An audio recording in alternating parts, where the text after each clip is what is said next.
Labas, Povilai. Labas man. Kaip jautiesi? Puikiai. Puikiai. Gali papasakot biškį apie save, iš kur esi, ką dirbi? Šiaip esu iš Vilniaus rajono.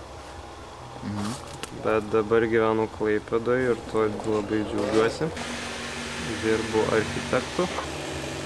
Nu ir kaip matai, kartais dar sudalyvauju visokiose skulptūros simpoziumuose. Aha, o gali papasakoti apie kaip sužinojai apie šitą projektą? Tu man pasakai. Na, o šiaip, nu ką, atsimeni, atvažiavom čia su Kristina.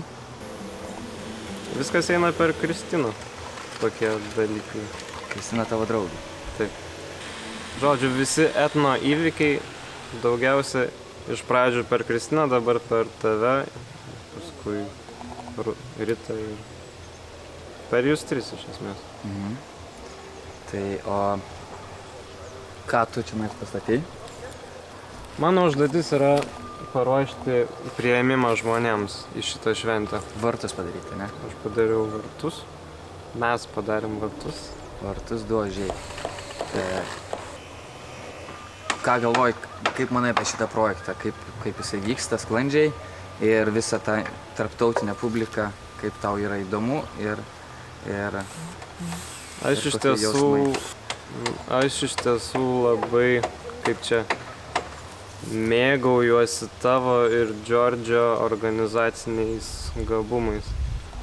Šiuo metu aš daugiausia mokausi iš jūsų organizacinių pamokų. Tarkim, atmosferos prasme čia jau neverta apskritai apie tai šnekėti, nes ir taip aišku, kad čia viskas labai smagu. Tarkim, kūrybinė prasme vėlgi aš kažkaip jūsų dėka gavau tinkamiausią man darbą, nes tarkim, tą stebuklą aš daryčiau labai ilgai, jeigu aš būčiau atsakingas būtent už ugnies skulptūrą šių metų.